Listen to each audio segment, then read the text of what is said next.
hello, everybody. Let me push a button here.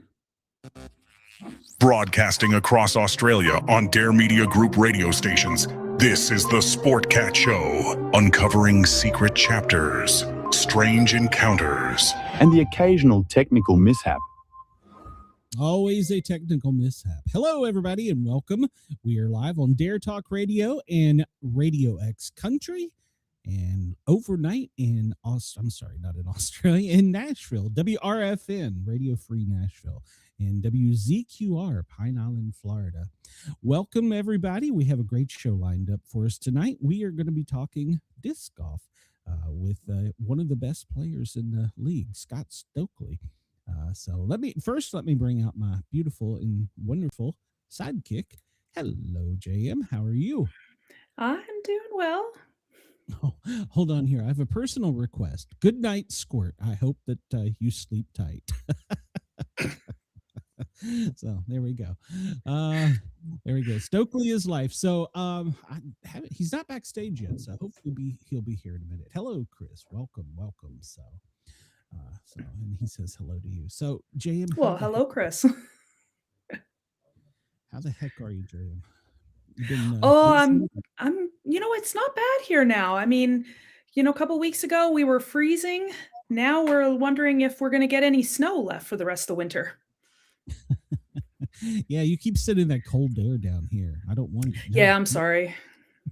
Actually, the past couple days here in East Tennessee, it's been pretty nice. That jet stream must be shifting. Yeah. They told us we were going to pay for this. So they said your groundhogger's a liar. It's coming back. So. Oh, we're going to have one heck of a fire season this year, I think. Yeah. So it's going to be. And then we'll send all our smoke down to you. Oh, yeah. Well, that's okay. We'll trade you for it. So we just add to it with our bad air here. So. So it's not been bad. We've been doing the Daily Gazette every day, and I've been doing the Thin Line Rock Station Tuesdays and Thursdays from noon till 2. So staying busy, but it has been relatively nice here in the mountains. And I wish I had gotten a chance to go out and play disc golf, because one of my favorite courses here is in East Tennessee. Haven't got to it yet, so it's kind of a challenging course though, because it's on ridges, up and down, and I'm old, so I have to admit, I hadn't heard of disc golf. That was one of those things I hadn't heard of it until you'd mentioned it, so I had to go look it up, and it looks hard. It looks pretty cool though. Well, I would say it's hard, but I guess it depends. It's not like it's impossible, but you've definitely got to make sure to learn angles and the speed. And I have a friend who's a pilot, and he loves it because the edge of the disc, and he talks about the wing, and I'm like, too much science for me. Go straight, is it? See, I don't know if I could manage that, because I can see an open door frame, walk towards the open door frame, and still manage to hit it. Yeah. So I think I would end up like taking somebody's head off, I think. The trees are a definite bad thing in disc golf. And I think I have hit more trees than I've actually hit baskets. My friend KG and we went and was playing a course in Tampa while we were in Florida, and we've lost a disc and we're still looking for it in Florida. I suppose there's worse things to lose. Yeah, I mean, maybe you'll find it like you'll find. I'm assuming this has been a while ago, though, eh?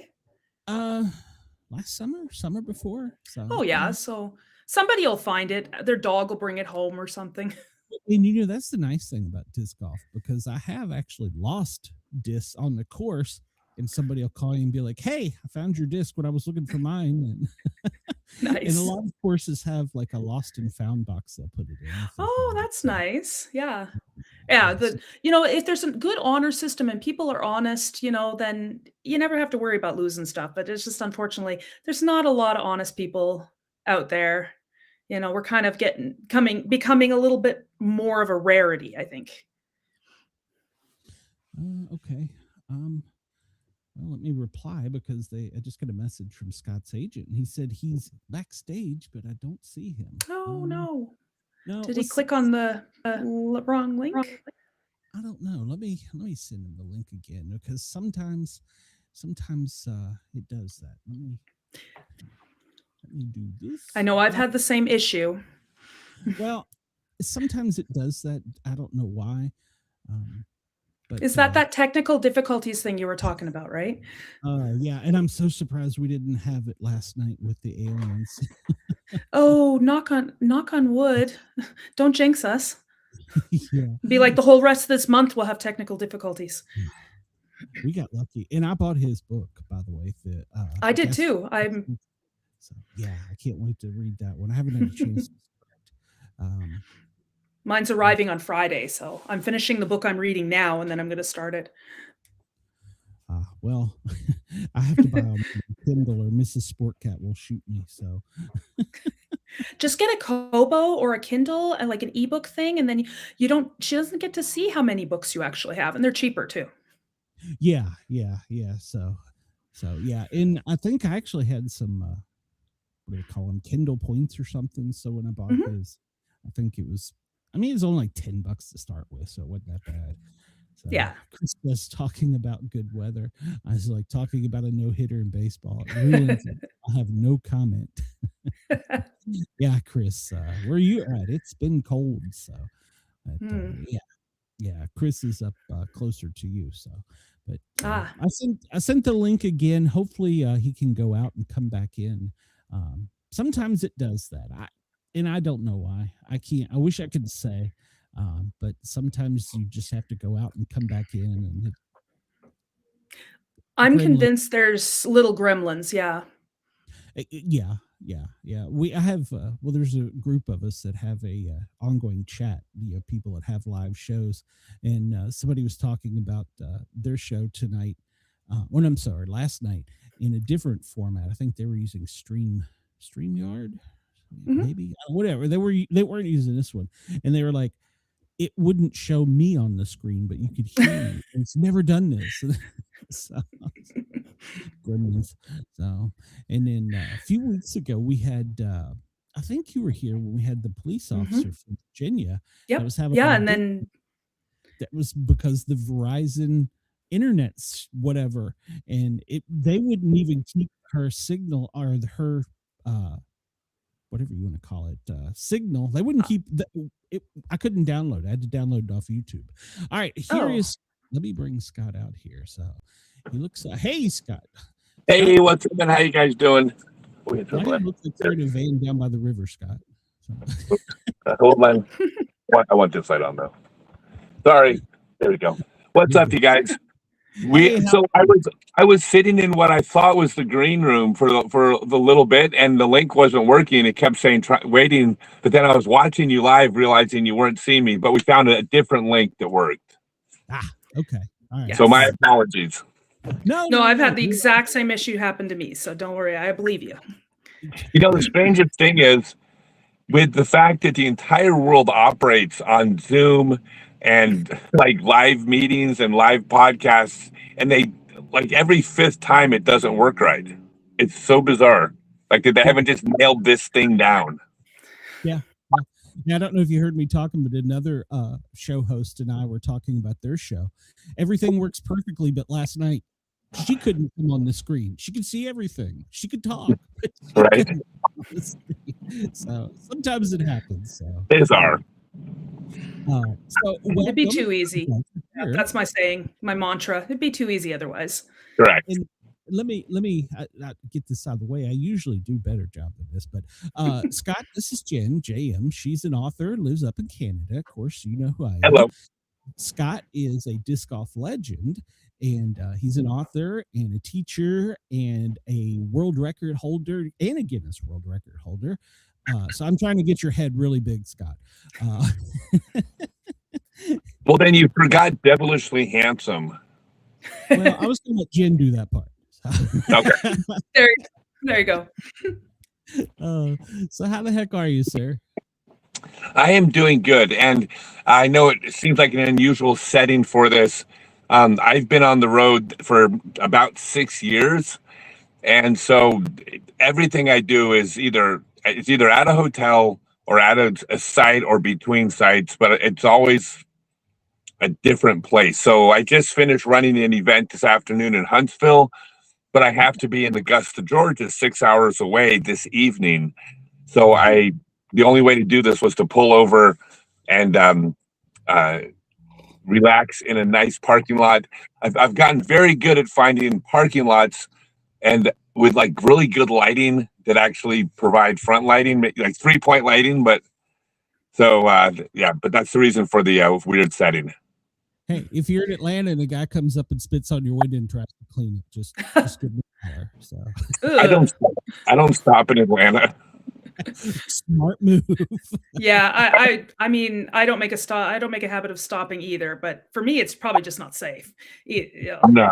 No. And by the way, Atlanta is a phenomenal city. So all my Atlanta people out there, don't get offended. I love Atlanta.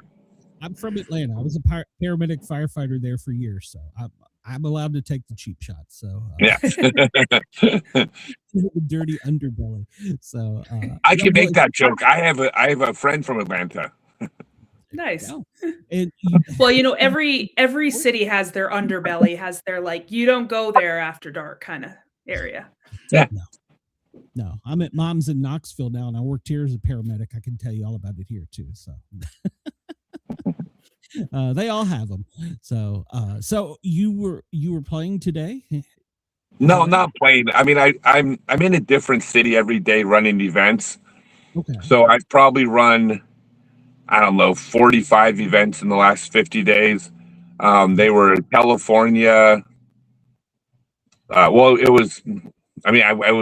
was Colorado, Utah, Oklahoma, and then I ran some in Texas, New Mexico, Arizona, California. Then I shot back to Mississippi, Arkansas, Mississippi, Alabama. That's just my normal life. Different city every day. Wow, I'm jealous. I was gonna say I travel. I stay in my province. That's about it.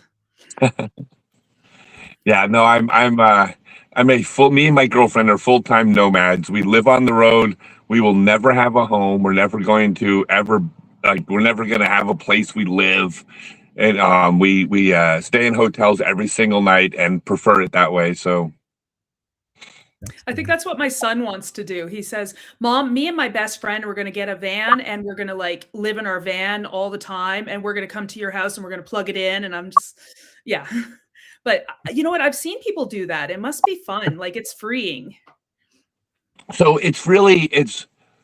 it's not that it's better or worse. It's just a matter about figuring out what makes you happy. Like, what things do you want? And if you want stability and you want to wake up in your bed every night, it would be a nightmare to live like I do. And most people wouldn't want to live like I do, but I wouldn't want to live like them either, right? So it's about finding it's just really about what makes you happy. So we've been to 43 countries in the last 5 years. Ooh. And that all that means to me is I have more than 100 countries I still have to go visit. There's so much of the world I haven't seen that it's just about getting to the next place and seeing everything. But then again, I don't have a home. I don't have a place to, which is fine.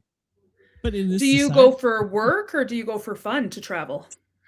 So it's a little bit of both. When I travel, most of the travel around the world is I'm not going for work, but I've built my businesses that I can run mostly by my phone. And so I manufacture golf discs out of Georgia, ironically.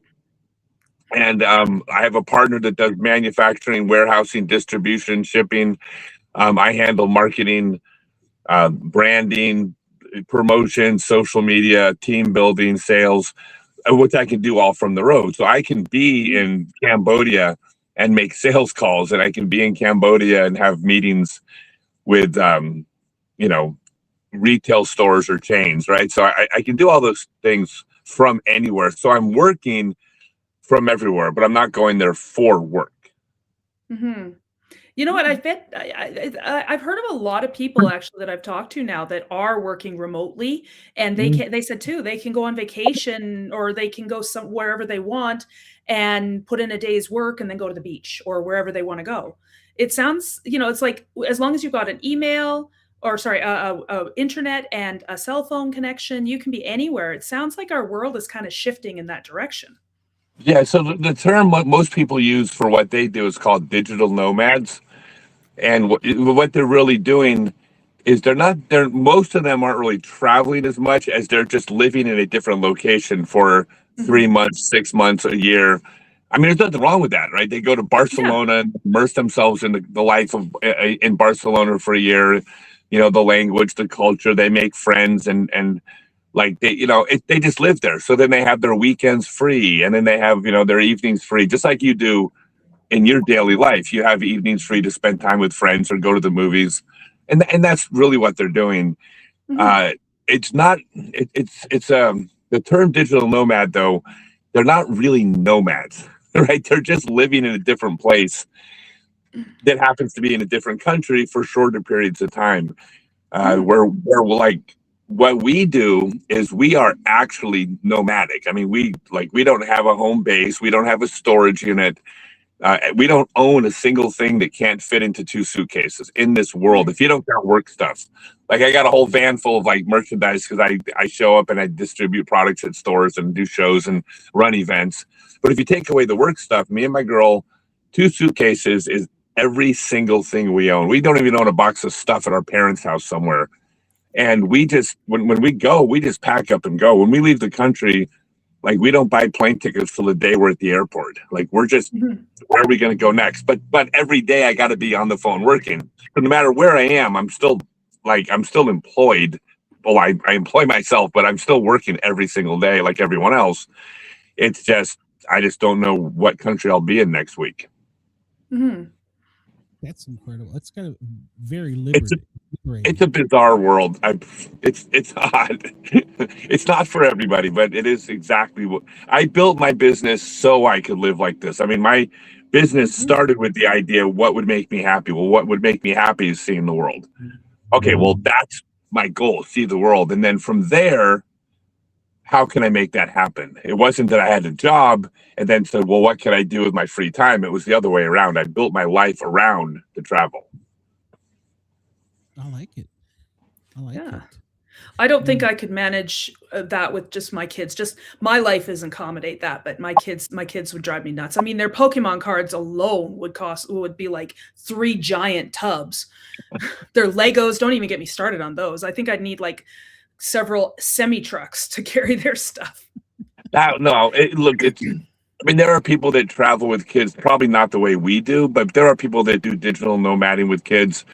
And they can pull it off, but I think in most cases it's probably something you do before kids and after the kids leave, because I mean, kids also need stability and they need to make friends. I think that's a lot of people would agree that's the way. And again, but that's not for everybody. Exactly.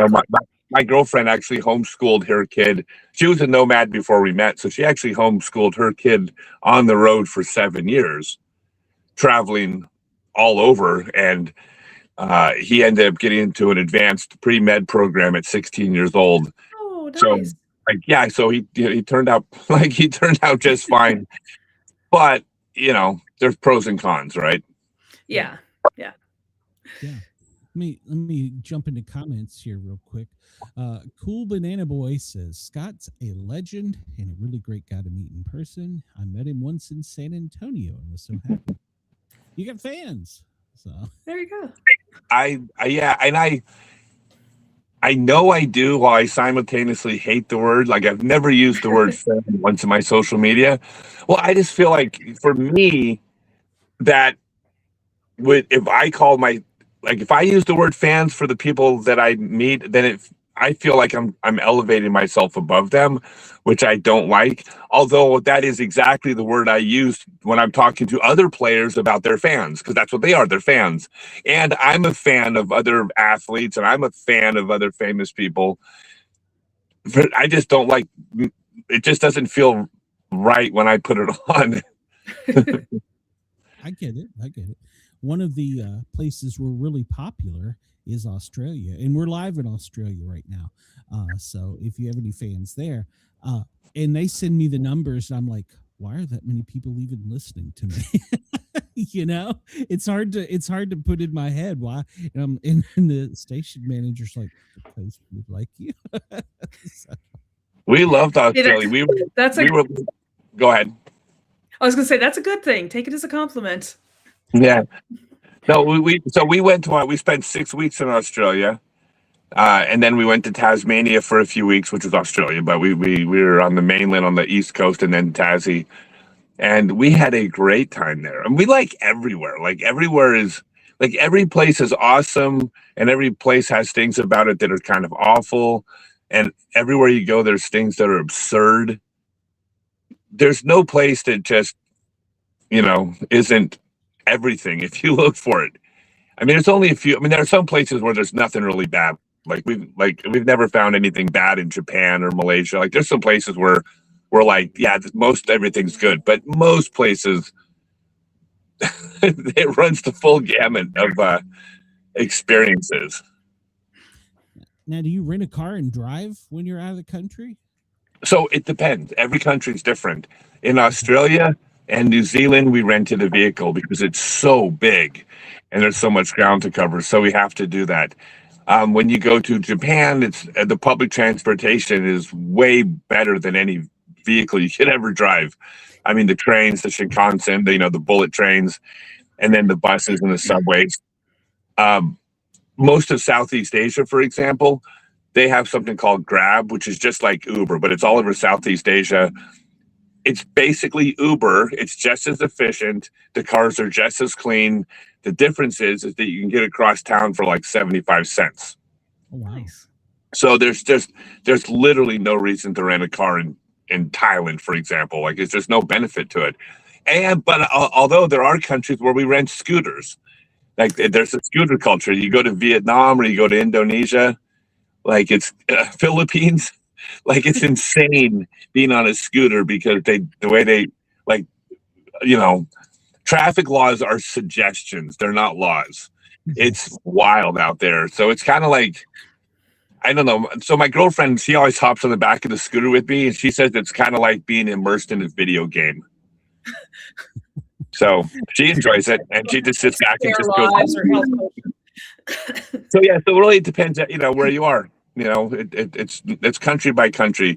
Prefer not to rent a car because it's it's very expensive. But some places you got to.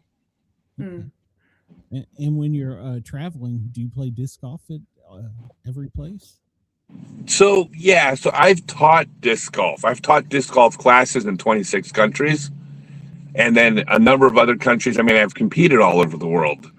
Like, I mean, I'm actually the current Southeast Asian Open Pro champion of all things.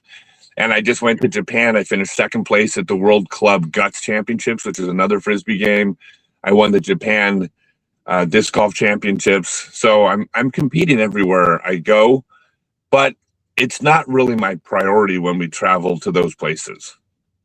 We even are pretty adamant about avoiding tourist towns whenever possible.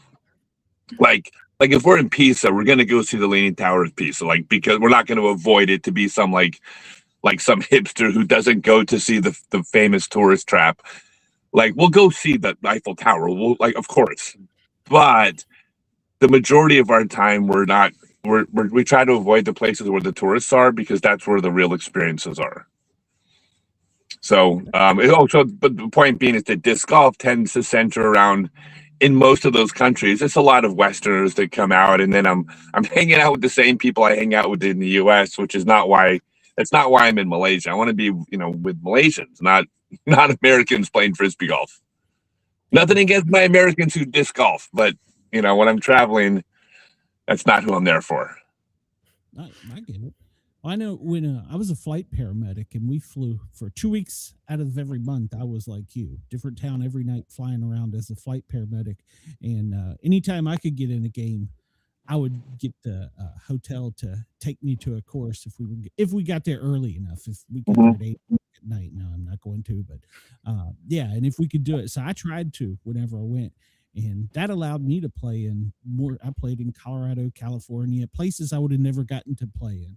We went to Bermuda all the time, and I never found out if there's disc golf in Bermuda. I was disappointed. Could Google it. This was a little before Google. Well, so at this point, I'm like, for me, it's just all about experiences. I want new and unique experiences. And there are places where the disc golf experiences are incredibly unique. So I'll give you just one example. There's a disc golf course. It's the only disc golf course in Cambodia. Probably my favorite place in Asia to play, or one of two or three. And what's so unique about it is the person there that runs this resort. His name's Jacob, sweetest guy in the world. And there's a pretty nice 18-hole course, right? He has a couple bungalows you can stay out. His wife, will cook meals, and he has a little, kind of a little bar where you can buy frisbees and beer if you drink, whatever. But it's just a kind of business. But a pretty cool 18-hole course. And I asked him one time, I said, how many acres is your property? And he said, oh, it's 3/4 of an acre. And I was like, well, wait a second. Well, no, I just played the course. I know how big an acre is. You're clearly bigger than 3/4 of an acre. He goes, no, that's our property. And I said, well, whose property is the course on? And he said, oh, it's like 8 or 9 neighbors. And I'm like, they were okay with that? And he says, oh, I never asked them. Okay, now my first thought was Jacob, you can't do this. This is like this horrible American reputation that that's not okay.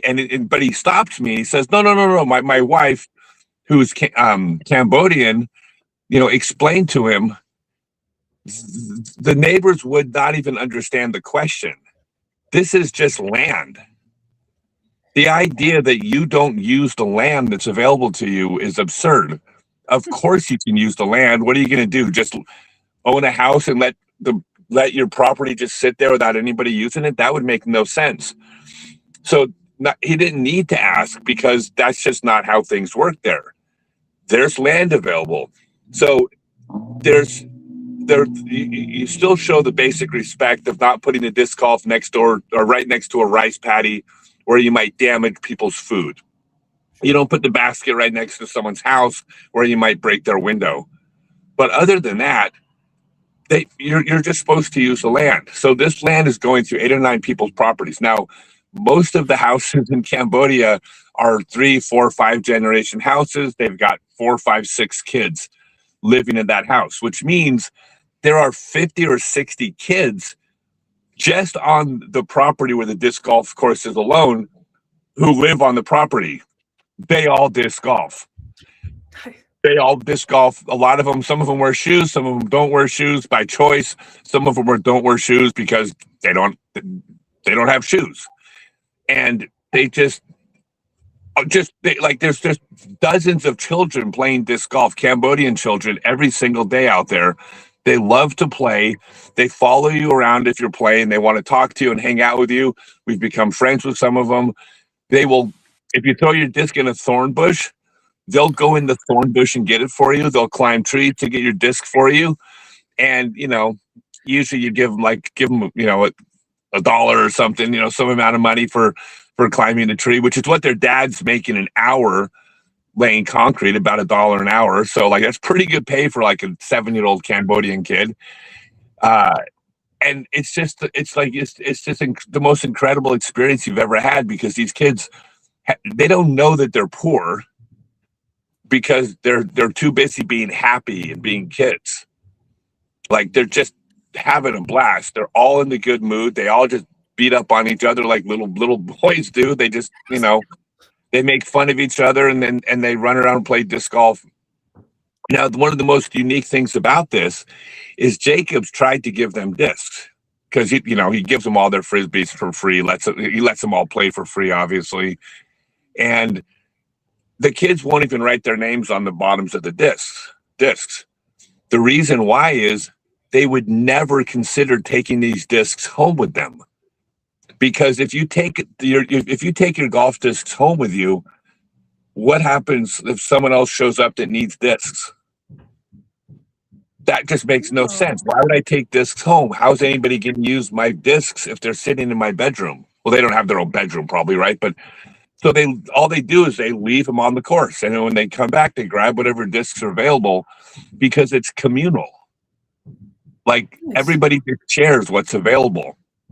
And one of my observations was, like, we know historically when the government insists that everybody shares things equally, we know how badly that goes. Okay, I am not a proponent of that whatsoever.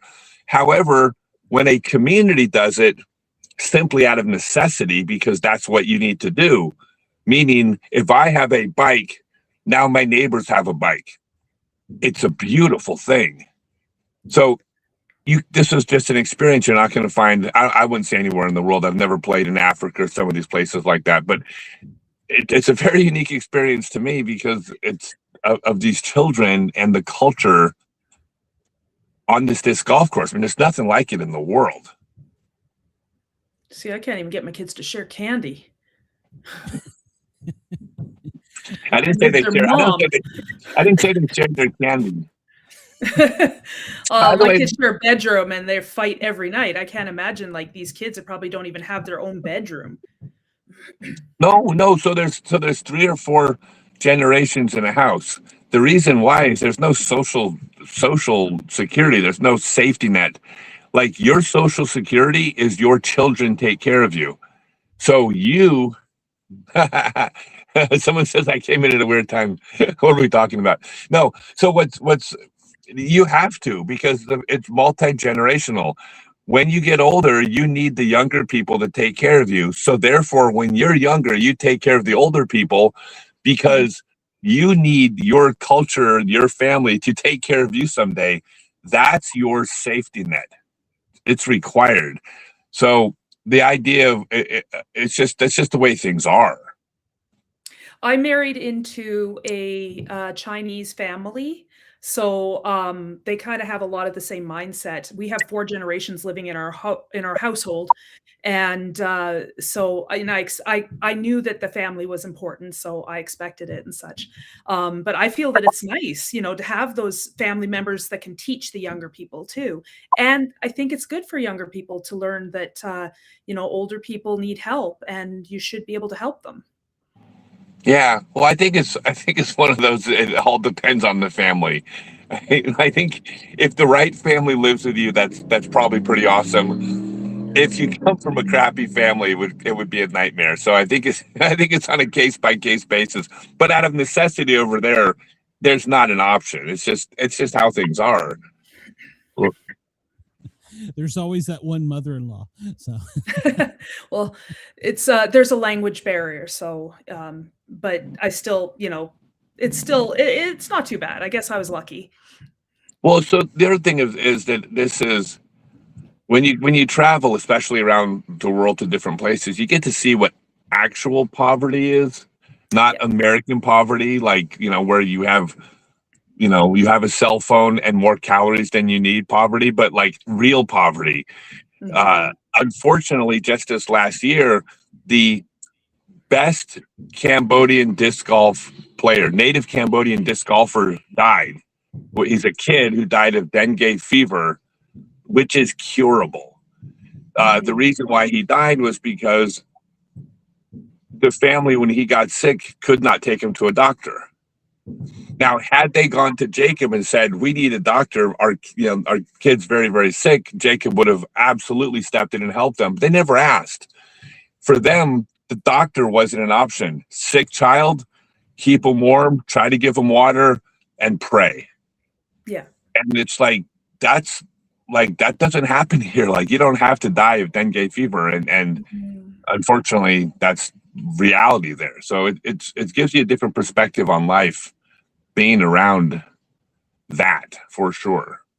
Absolutely. Yeah. You were pretty young when you got into disc golf, weren't you? Were you about these kids' age? So, sort of. I started playing. So I played my first round of frisbee golf back then on the world's first permanent frisbee golf course when it was the only permanent course in the entire world. I was 7 years old. It's 1976. But I didn't really get into the sport then. My mom lived near the disc golf course, but our home was probably 7 miles away, which when you're 7 years old, that's might as well be Europe. Long walk. Yeah, so I wasn't playing there, except that my mom, because it was by her work. I'd probably go there every month or two or something. I don't really remember, but I would occasionally play. I didn't really start playing every day until I was 11 years old because my mom moved us about 200 yards away from the first course, and I happened to live there, and that's when I really started playing every day. So I guess I was their age, but those kids start playing it in Cambodia. The Cambodian kids start playing when they're 4 or 3. Like they want to go out with the bigger kids and do what they do. Of course, like every little kid wants to be with the bigger kids and emulate them. That's lovely that they have that opportunity and that community space and the materials that they can do that. Mm-hmm. Yeah. In the comments here, Kid Wilson, says, Scott, I found some disc golf discs at a Goodwill for $1 a piece. Bought them and been having a great time at 53. It's a good hobby and good exercise. He also said he's in East Tennessee. He should message me while I'm here in East Tennessee. We should play around. But yeah, it's a nice thing. It's so inexpensive. So it is. It's as far as the participation sport, it is that inexpensive. You can get a couple used discs for a few bucks a piece, and that's all you need. You can play with those discs for the next year. Most courses are free. The ones that aren't free, it costs a couple bucks. It's a nominal fee. I mean, there's nothing like this game. I mean, you want to get out. You mentioned it being good exercise. You walk like 3 to 4 miles, give or take, during a round of disc golf, because tee pad to hole is going to be a little over a mile, but then you got hole to the next tee pad, but then your shots go all over the place. Like you play a couple rounds of disc golf, you might get close to 10 miles walking in without even realizing you were exercising. By the way, that's the best type of exercise, when you don't realize you're doing it. I could burn like 300 calories cleaning my house. I love it. Exactly, right? And I can't find the damn disc. I walk off with it. There you go. Well, it is inexpensive, like you said, and there are some, and I found most courses, even if they do require you, unless you're at like a pro place, it's the honor system, and it's like you and your buddies all $5, like you said, it's reasonable. But there's, speaking of exercise, there's also been courses. There's one in Vermont that I've not made it through the whole course yet, where I haven't felt like I was going to have a heart attack and had to stop. So it is great exercise. Do you find that there's kind of like a community of like-minded people in the sport of disc golf, like especially in smaller towns, maybe? So the answer is yes and no. There are like-minded people in terms of people that enjoy the game, the people that there's a certain personality that likes to play disc golf. If you're an adult who plays disc golf, you're choosing to spend time playing with frisbees in a park. That's not for everybody. Not everybody wants to play with toys in a park in their free time when they're 30 or 40, 50 years old. A lot of people, that's why they enjoy it. Makes them feel young. So that does draw a certain type of individual. But the demographic of people that play is about as broad as the community that you're in. There is very, very, very little correlation between socioeconomic status and then people who play. We were just talking about this. We were in California disc golfing with one of the co-founders of Netscape. Like that's on one end of the spectrum. One of our other friends runs one of the biggest software companies managing banks in 100 different countries, and he's the head of this major global company. And you have infinite number of blue collar, just, regular folks that are, just people. And as far as their careers, and nobody gives a crap what you do for a living. Like, there is no socioeconomics when you actually get out to play. Everybody's just playing together. And I mean, when I say nobody cares, I'm saying nobody cares what you do for a living. Are you fun to play disc golf with? Oh, you are? Cool. I want to play with you.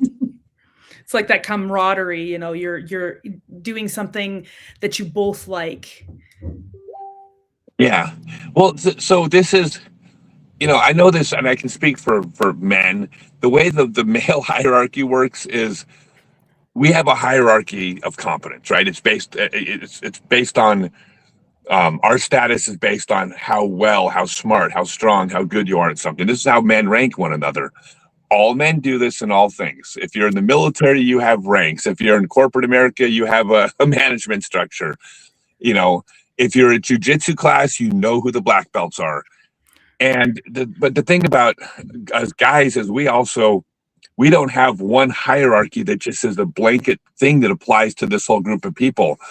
Your hierarchy changes in the environment that you're in.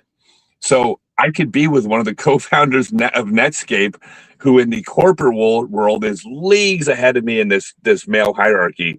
And we go out to the disc golf course, and I got a different place than him. So when you go out to the disc golf course, you're a nice person, but basically the hierarchy is based on, well, how good are you? Like, and if you're good, it doesn't matter who you are. The CEO of the big corporation in town will absolutely be fawning all over you if you're better at disc golf than them, because in that hierarchy, like, you have your status. It's no different than, like, you go out to bowling league, the best bowler at bowling league is king of the bowling alley. It doesn't matter, like, if he works at Taco Bell, if he's the best bowler on Tuesday nights, he's the guy. So, there is that, but that doesn't mean we don't get along. It means we just kind of find our place and fall into rank. See, I kind of experience a little of that. It's different for me because being a woman, I play airsoft. And when I start out and we're picking teams and stuff, there's not a lot of women that are in airsoft that play airsoft. Until we start actually playing, people look at me and they judge me. Oh, she's a woman playing airsoft. And then we start playing and they're like, I want her on my team. So it's kind of like that, eh? Like, you're judged based on your performance, or there's just no judgment. You just see how you do. Okay. So what you're describing is, if you said not a lot of women play. So you are in the hierarchy of competence, which means men don't care if you're male, female, tall, short, black, or white. We don't care. It's about how good you are at the thing we're doing is how we create our hierarchy. We don't care about those insignificant details. We care about how good you are at the thing. But we all get along because we don't care. Like, we know who we are. We know who the other players are. We know who's better at something or worse, but that doesn't change our level of friendship. The point I was making with that isn't that there's this hierarchy of who's better or worse than disc golf. The point of that was that it doesn't matter what status you are over here in life. It's when you get onto the disc golf course, it's a level playing field. Who shot the best this day is the winner. It doesn't matter the price of the shoes you're wearing. Yeah, that's all I meant. We overnighted in Wyoming one night, and I had time, and I went out. Beautiful course, and I'm struggling because it's a very advanced course, and I'm very much below novice. And this guy comes up behind me. He says, "You mind if I play through?" I'm like, "Dude, go ahead. It'll probably take me an hour to get to the next basket, so you're cool." And so he goes, "Well, go ahead and play." And so he stayed with me for the rest of the game. And of course, we struck up a conversation. Turns out he was out there practicing. He was a pro. Yeah. And he was giving me tips and teaching me things. And exactly. Great banner. He recommended a good place in Cheyenne, I think we were, to go get a beer. And yeah, and at the end, I was like, man, that's really cool. Thanks a lot. I said, I appreciate it. And he said, I forget how he worded it. He wasn't like bragging or anything. He goes, well, I play a lot of disc golf. And I said, oh, and he's like, yeah, I'm blah, blah, blah. I forget his name now, but I looked him up later, and he's like in the top 40 or 50 in the PDGA, and I was just blown away. I Yeah. was like, stop. But that doesn't surprise me a bit. That's the way it is. What does it take to get to that level? Like, what kind of training do you have to do? Honestly, it's identical to every other sport. It starts with, if you want to get to the highest level, it starts with, there's some level of natural gifts that you probably have. I mean, there are people that no matter how much they train, they're never going to be the best at a sport. There's people that no matter how much they practice will never be top chess players or top writers or top painters. So there is some natural ability that we're talking to get to the highest level. I'm not talking about just to get good. You want to get good at something, you put the time in, you're going to get good at it for sure. But at the highest level, it starts there. And then it's no different. It's putting in the time. It's studying the mechanics. It's studying technique. It's studying your own game. It's taking care of your body. And then it's training and practicing and training and putting in years and years. The old expression of 10,000 hours, which is a pretty, kind of rough estimate. It's a pretty arbitrary number. But, it's something like that. There's a certain number of time you have to put in doing things right. Like if you have poor technique, like if you're a ball golfer and you don't swing the club properly, go put in your 10,000 hours swinging the club wrong. There's going to be a ceiling on how good you get. It is no different than any other sport. It might be a newer sport, but it is the same thing. You got to pay your dues and then, hope that you did it right. When you get to that level, how much of it is technique and how much of it is like mindset? So I'm a believer that most of it is technique.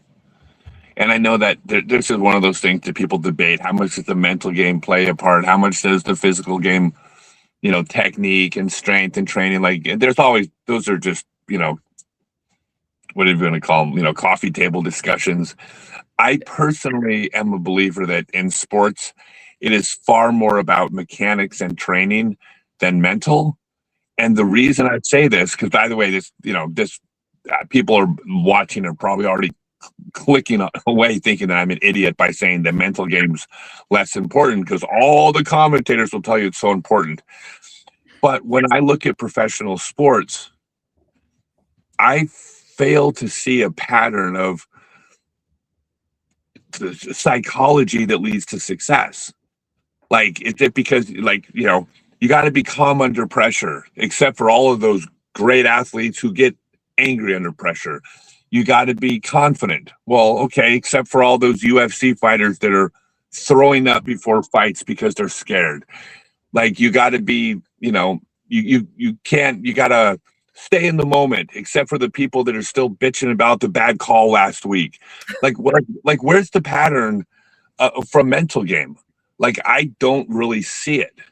However, I do see patterns in technique, such as everybody has good mechanics to be good at a sport. Like, there's no quarterbacks in the NFL with bad quarterbacks or, football throwing mechanics, but their mental game is so strong. No, they all have good technique. So I see technique being universal. I see training hard being universal. And then I look at mental game going, I have a hard time even seeing a pattern of what's important and what isn't. So it doesn't mean mental game's not important, but it just seems like the correlation is technique and training above everything else. Do you think that if somebody has that gift, has that talent or that technique down, can they still they can still be stopped or still fail because of overconfidence? So that kind of mindset can disrupt their abilities. Maybe overconfidence can cause bad decisions, maybe. Like, having too aggressive a style of play. I mean, a quarterback who's too overconfident probably throws more interceptions than they need to, right? Because they're making throws that require such precision that they think they can make, 9 times out of 10, but it turns out they can only make it 3 times out of 10, and they get picked off, right? So I can see how overconfidence would hurt you in that regard. At the same time, though, being good at sports, and I'm talking about at the highest level, requires a level of self-confidence and arrogance and a belief in yourself that it borders on overconfidence. Maybe the difference is whether or not you open your mouth and start to use words where people feel like you're overconfident. But you got to be that way. I mean, you got to be able to pick yourself up every time you fail and brush it off. You got to, like, you don't put all those hours into training if you don't think I'm going to be the best in the world if I do this. Like, you got to be able to not listen to anybody that doubts you or that tells you can't do it. Like there's a lot of high level arrogance involved in getting good at sports. In fact, I've always said, I believe you have to be extremely egotistical and arrogant to be to be at the highest level of sports. The difference between that person and an asshole is the arrogant person who opens their mouth and says the things they're thinking is an asshole. My grandpa had a saying that, he used to tell me, Jen, it's better to keep your mouth shut and let people think you're stupid than to open your mouth and remove all doubt. Sorry, Yes. I don't know why that just reminds me of that when you said that. No, I think that was something like, honestly, it was like Mark Twain or something, I think, said that or Yeah. something like that. No, it's a great expression, but it's the same thing. Like, if you're cocky and arrogant and you open your mouth, people aren't going to really like you because you sound like an ass. But I think you have to be thinking this way. Mm-hmm. I think that correlates to success. I know when I used to do, because I did martial arts for many, many years. And I remember going into tournament training, like tournaments and stuff. And there were a few times that I would, be sparring against another opponent, and they would get overconfident, and they didn't necessarily say it, but they leave themselves open because they were convinced that they were better. And then I would sneak in a punch or a kick, and I would win. I would actually win the game because of that overconfidence. And that's So kind of that's what what I think. That's the bad decision making. Yes. Like, Yeah. you still got to make good decisions, Yes. but I mean, and okay, but you want to talk about, how about this? I say all these things are important, but I'm positive there's very successful athletes who have the most self-doubt in the world and have no confidence, and yet they're still good. That's what I'm saying, the correlation to mental. Yes. Like, there's plenty of people I know that are extremely negative and beat themselves up really badly, and they're basically Their defeated. own worst critic. Yeah, and yet they won again, like, because their technique was so damn good. Yes. Yeah, sometimes It's this is the worst. Yeah. There takes a level of humble. Like, you've got to, yes, you've got to believe that you have to have faith in your talents and stuff, but you also have to be humble enough to know that there is still things you need to learn. I think that when I'm talking overconfidence, because I used to, I'd see it in other people when I'm training, and they're shut their brain down and they're like, I don't need to learn that. I know what I need to know. I know everything there is to know, and they don't. But, it takes a level of humble, to know that you don't know everything. There's still always something to learn, even if you're at that top. Well, yeah, you should never be satisfied. I mean, I personally think that's life in general. Yes. Like they say life is a pendulum, which I think it is. You're either moving forward or backwards.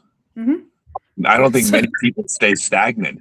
And even if you stay what appears to be stagnant at life, well, as the years go by, if you're not building your retirement, you're not building your future, well, then that is going backwards relative to where you were. Like, it's one or the other. So, yeah, I think that what are we perfect? Unless you're perfect, you always improve. Well, yeah, and nobody's perfect, right? I haven't met this person, nobody, but if I do, I'll have to ask them how they became perfect. Exactly. Sorry, you. That was a very, very bad pun. I'm sorry. That was really that was pretty. I'll give you a 3 out of 10. 3 out of 10. Okay, good. I'll aim for higher.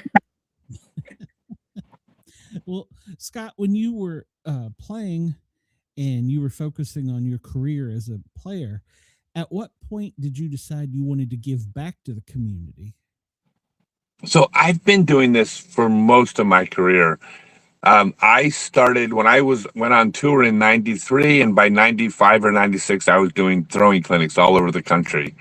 So in the '90s, I did 270 throwing clinics in um, 48 states. So I did clinics everywhere. I always liked giving back. I always liked teaching. I always liked passing along what I know. Like I like being in that role. You know, it's metaphorical, but when everybody's facing one direction, I like to be the person facing them, whatever that looks like. So that would be if it's, competing in a tournament or doing pro wrestling or doing stand-up comedy or teaching a class, a disc golf class, or speaking at a public setting, like all of them are kind of the same idea, which is I want to be the guy facing everyone else. So I Is like that being in the position. is that what kind of inspired you to write your book so that you could like teach people from where you came to how to get to where you are? So no, so the book's more for fun.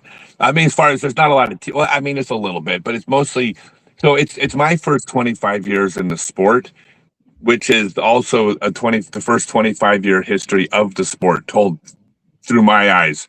Um, what the book was, I'd always wanted to do this. Well, first off, I always wanted to live a life that I felt people would want to read about someday.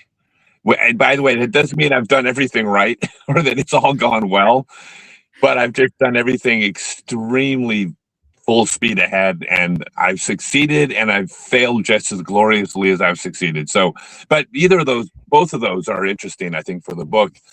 But this is more of an example about always trying to move your life forward, to be honest. So I was, after working for myself for decades, I ended up taking really my first job working for somebody else in like 20 years. I was selling software up in Fort Collins, Colorado. I did that for a few years and did really, really well.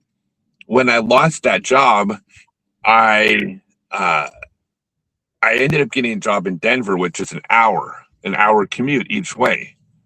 And I was like, that's 10 hours a week I'm going to be in the car. There's no way I'm going to waste 10 hours a week listening to music, listening to books on tape, listening to podcasts. And by the way, I don't think it's completely wasting. If you're, listening to music is kind of a waste of time. But if you're trying to educate yourself, I'm not saying, there's anything wrong with that. But I was like, what can I accomplish? And I said, well, I could write my autobiography and I could do it with a voice recorder. And I wrote up my outline from my autobiography, and I just every single day to and from work, I was just recording. And then we ended up, I had help with a friend who helped me write it, who helped transcribe it.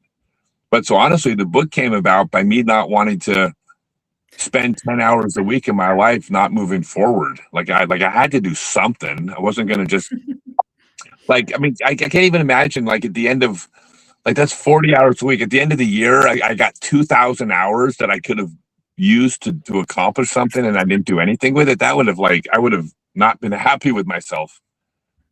I think people waste more than that on TikTok or YouTube scrolling. Yeah, and which, by the way, I'm guilty. I'm not perfect. I will go down my rabbit holes too, but yeah, I try to consciously keep it reasonable. Let me push a button here to keep us legal in Australia. So hold on 1 second. Broadcasting across Australia on Dare Media Group radio stations, this is the Sportcat Show, uncovering secret chapters, strange encounters, and the occasional technical mishap. And welcome back to hour 2 of the Sportcat Show. And by the way, they did that promo for me. I couldn't do that for myself. I wouldn't know what That's to not say. your voice? No. I was asked to write an article about myself for a podcast magazine. I'm like, you want me to talk about myself? Yeah. And, I never thought about that, but you were correct. When you're going back and forth, you can use that time for something else. I use mine when I travel back and forth between Atlanta and Knoxville a lot. And I use mine, like you said, listening to shows, learning stuff. And it also helps me here interview techniques, little tricks, and things. So it's good, but I never actually thought about that. You could just be mindlessly wasting it on nothing. Yeah, look, I get, and this is, I'm going to run the risk of coming across. I don't mean to come across like judgmental when I say this, which usually is a setup to sounding bad. But the thing is, what I don't understand is when anybody, like anyone who's like, say they're struggling with their career or their finances, and then they're asking you, what Netflix show should I binge watch next? I'm like, what are you doing? Like, I know you need breaks. I know we need entertainment. I know we need to take our minds off of things. It's not like you can, work 17 hours a day until you make your life good. I like we're human. We're not capable of doing that. But the amount of what time people spend wasting their life when they got more important things to be doing makes no sense to me. Like there's plenty of time for Netflix shows after you move out of your parents' basement at 40 years old, come on. And so I just try to like always remember that. If I'm not moving forward, I'm moving backwards. I like that philosophy. Absolutely. Yeah.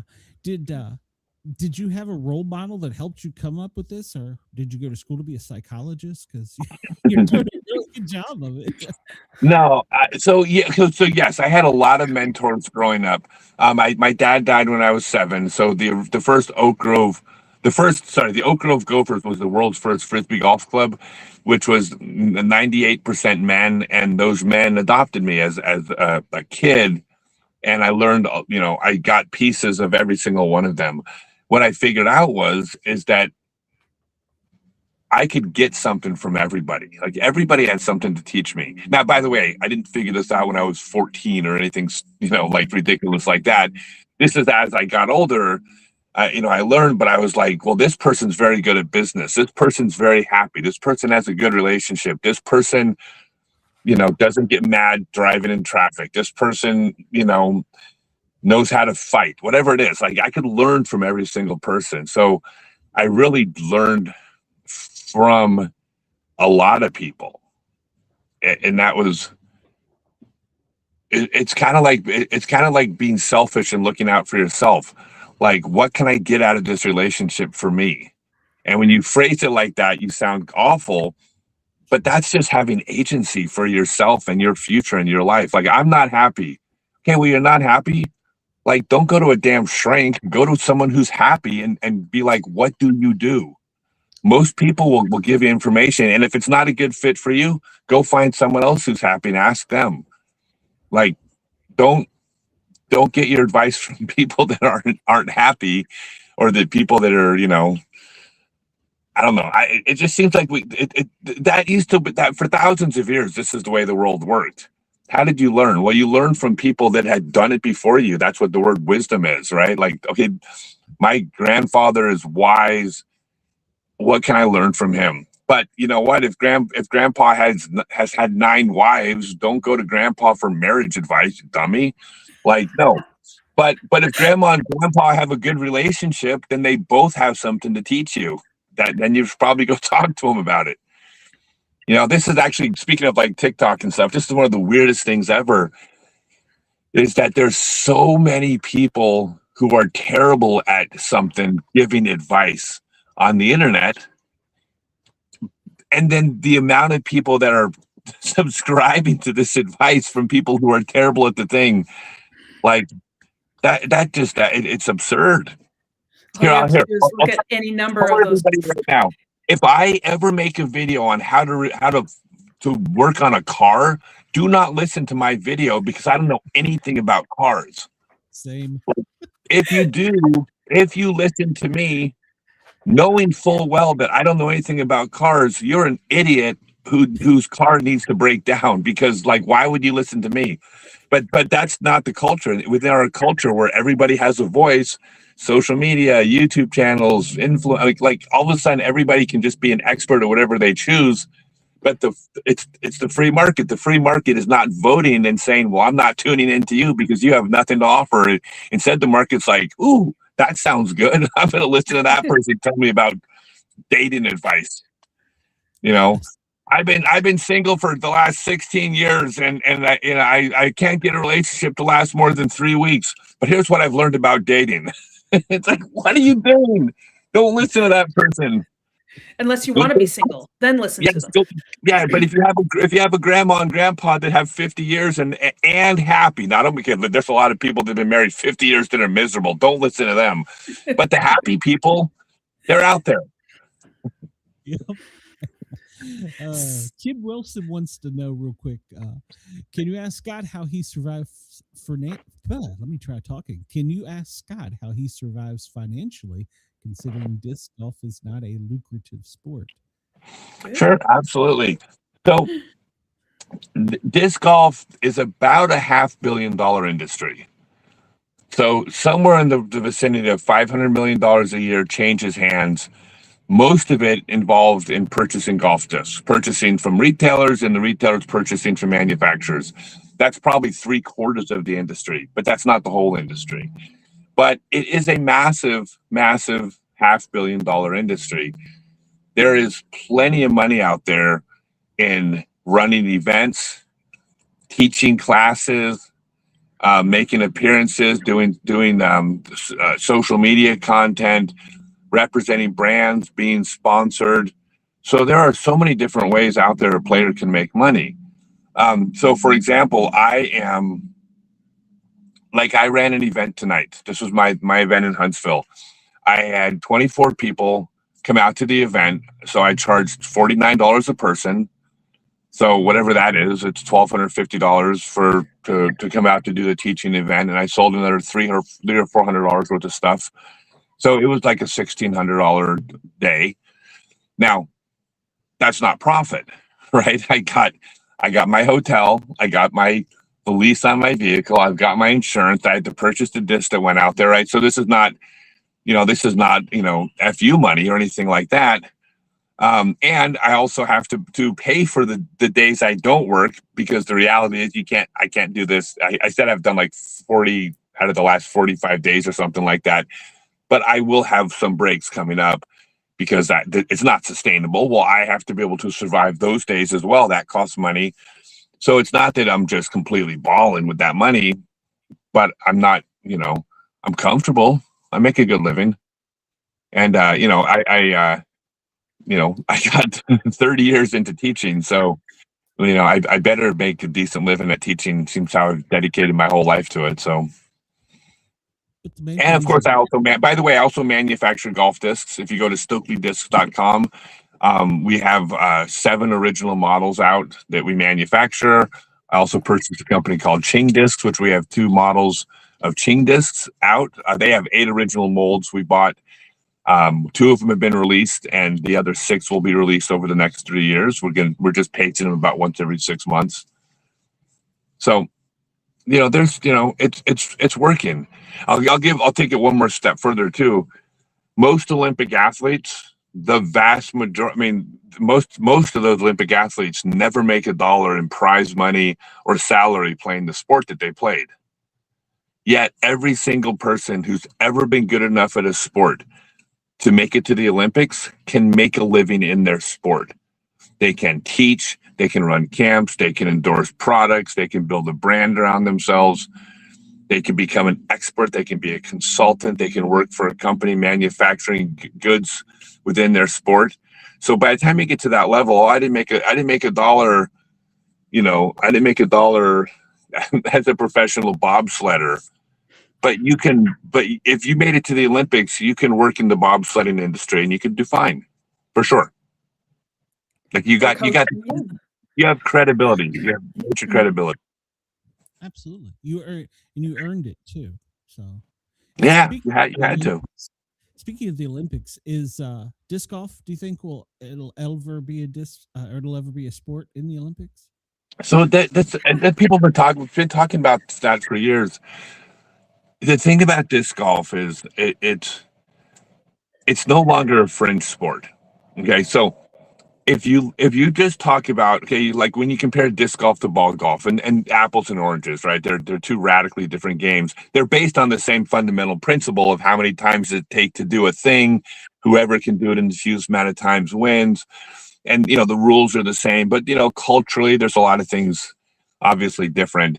One of them has ESPN and CBS contracts, and every year Buick sponsors this event and Nike sponsors that. So big dollars on the PGA Tour, right? Still. But that's not the only metric that you can use to compare these sports. You can talk about number of courses, number of players, the cost to get into it, how many retail stores carry your goods, how many channels on the internet. So there's a lot of other ways to measure or compare these two sports. Well, one of them would be, for example, how many rounds of golf played versus how many rounds of disc golf played. Right now in the US, this year, there's going to be about 7 or 8 times as many rounds of disc golf played as ball golf. Interesting. So in terms of just participation, we're knocking it out of the park. Now, if you are not part of the sport and you're not part of the community, and when you think of those two sports, you look at it and you say, well, the Buick Open, or I don't follow ball golf, but the Buick Open's on CBS.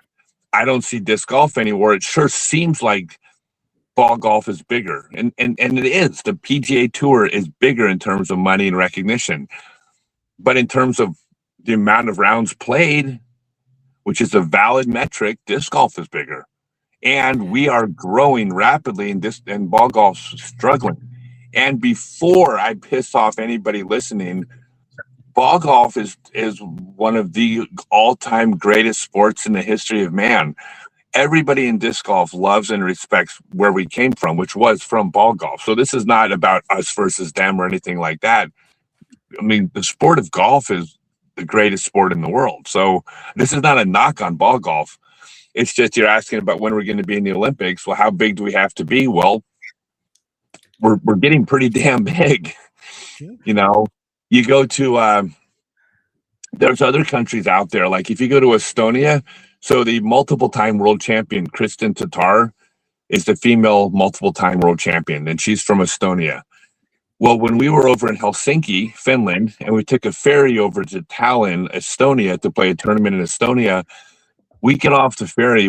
That's one of the places we had a rental car. We get off the ferry in our rental car. No, we had an RV then, right? Okay, we had an RV.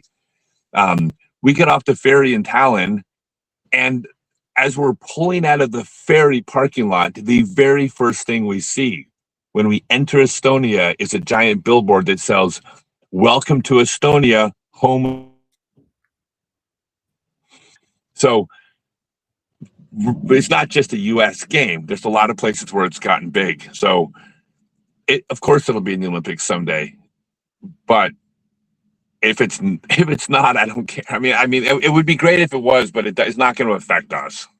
Like our sport is secure and growing, and it's killing it right now. Absolutely. I wish, they're doing this big thing for America 250. I wish that they would set up a golf course on the mall in DC, a disc golf course on the mall in DC for all that. I mean, they're kind of damn Indy cars, for God's sake. If you've driven in Washington DC, that's crazy. So right. That would be amazing. But yeah, I agree. Well, so this is where, this is one of the things that when people used to talk about for the longest time, they're like, well, how are we going to get on ESPN? How are you going to get on CBS or on network television? How's our sport going to get there? And for many years, people were saying that when we were far too small to even move the meter. Like, I'm sorry, when there were 500,000 people playing, no one's going to watch on ESPN 20 years ago. But there's a point where you hit critical mass and you kind of cross that line. But the thing is the whole world is changing. Network television's dead. Yes. It just doesn't, it's basically been diagnosed as terminal. And it's like, how long can we prolong this thing before it goes? And that's not, a good thing or a bad thing. It's just the world changes. Technology changes things. So we don't need those things anymore to be successful. We have the Disc Golf Network. The Disc Golf Network, people subscribe and they watch. There's fantastic coverage of events plus tons of original programming and shows. Then you have companies like Jomez and other channels, or even my channel, Scott Stokely on YouTube, where you're getting tons of like cool disc golf content. And like we don't need those things anymore. So all the traditional things, when are we getting on CBS? When are we getting a major sponsor? When are we getting the Olympics? Those things are really nice, but I think they were a lot more relevant 20 years ago. Like if we never get in the Olympics, but there are 200 million people in the world playing, that's the Olympics loss, not ours. I know It's a good way to look at it. Yeah. when he'll be angry at me. James, the Immaculate Shot. When that James made, Conrad. Yes, when that made ESPN as one of the top plays of the week, everybody's like, "What is that?" But I watched it live, and I was like, "Holy shit!" It was one of those moments, and ESPN did catch it. And it went viral, absolutely, and probably helped the sport grow tremendously. So I saw something really fascinating, and I'm going to get this wrong. So first off, yeah. So I mean, like Big Shots had actually made the top 10 list multiple times before that. Nate Doss got an ace in Arizona, and Philo got a albatross at the Beaver State Fling in Oregon. And so there had been a number of aces before that had been on there. That wasn't an ace, but a number of shots that had made it. What was interesting is there just came out, I just saw this, I don't recall if it was ESPN or Sports Illustrated, but it was like a major sports network, and they listed the top 500 sports moments of all time, and I believe it made the top 100. And just the fact that it got recognized as a sport that could qualify for the top 100, like, that's pretty respectable, right? That it got noticed. Absolutely. And I've never met James, but I've heard from other people he still plays with that disc, and he's been offered like $1 million for that disc. Really? To sell it. I didn't know that, but then James he's a sweetheart of a man. He's a great guy. So I don't know. For $1 million, I might consider breaking into his van and stealing it from him, selling it, and then you know what they say: don't ask permission, ask for forgiveness. Right. Like I think for $1 million, I might actually go ask for forgiveness. I'm kidding. If James is watching, I love you, James. I love James. He's one of my favorite people. He's a friend of mine. I'm joking. But $1 million, you know. I don't know if I've heard that, but yeah, I'd be like you. I'd sell my shoes, my underwear, my t-shirt. No, don't donate them and get them sold for $1 at the thrift store, right? Right. No, I think it's great. I think it's like that was a magical moment, and it was right at the time when COVID hit, and so it was right at the exact right moment when people were like, damn, I need to I somehow need to find something I can do because I'm being cooped up. The bowling alley is closed, the billiards hall is closed. I can't do this, I can't do that. Oh, here's this thing where I can at least get outside. Well, I've never tried it before, but I'm willing to try anything right now just to get out of the house. And then everybody was like, oh my God, this is like the funnest thing I've ever done. Why didn't I start playing this 20 years ago, right? That's what happened with almost everybody. Well, James Conrad's shot is one of the things that brought people out to the course. So it was, you know, maybe the other, aside from like the putting the first basket in the ground, like is arguably the most important moment in our sports history. So very special. When I was reading about disc golf and I was reading about you and stuff, and it really struck me as very admirable that you're promoting autism acceptance. Is it just that your feelings that people who are neurodivergent should be included in all sports, or is there something specific that people on the spectrum would bring to this kind of game? So it's a long story, but where it really comes from is partially about introducing the game to people with autism. So first off, it's not autism. It started off as autism, and then now it's a very broad thing. I do call it special needs, but it's autism, Down syndrome, paraplegic, quadriplegic, blind. Not deaf. The deaf community is not included in that. They are adamant about not wanting to be included in that, which I totally get. But it's about a lot of different groups. Some developmental, some physical. Where it comes from more than anything, where it started, was that it's not about people with autism. It's about people with autism along with their families. So the whole idea behind disc golf being a great sport. Now I'm going to talk about autism, but again, this applies to Down syndrome or any other, any other disability. They all have some things in common, which is things that should be easier have become harder because of this thing. So the thing about disc golf that's so special is that it's a parallel sport. And it's so strange because I've been talking about this and I've been speaking on this for years, and I can't find anything or not anything, but very little talking about this. And it's so important. So there's two types of sports. There's the normal competitive sport where you compete against somebody, like a sport like, let's say, tennis. But there's also parallel sports where you don't compete directly against the person, you compete side by side, like say bowling. There's a huge difference between tennis and bowling.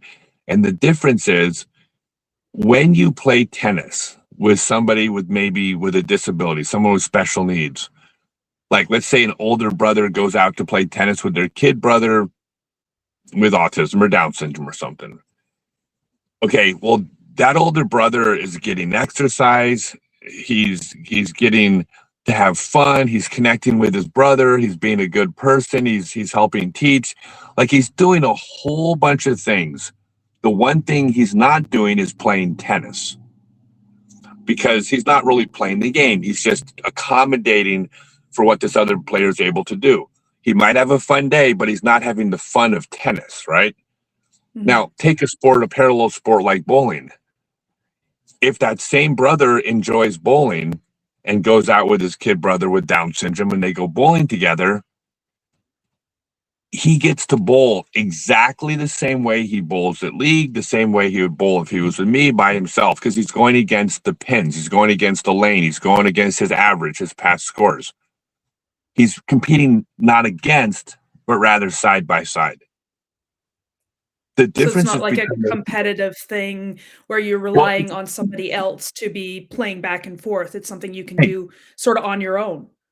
If you enjoy bowling, it does not matter who you are with. When you step up to the lane, you are bowling against the next shot, which means you can enjoy bowling as much as you always do, no matter who you're playing with. This is a huge difference, because you might have to bribe the older brother to go out and play with their kid brother. You might have to encourage them, and then everybody has to make accommodations. But with the parallel sport, you don't. You get to play side by side, playing the game that you love, which means it's just a far more sustainable thing, right? You got a kid brother with Down syndrome and you like to disc golf. You could go disc golfing with your brother with Down syndrome every single day and enjoy the sport of disc golf just like you would.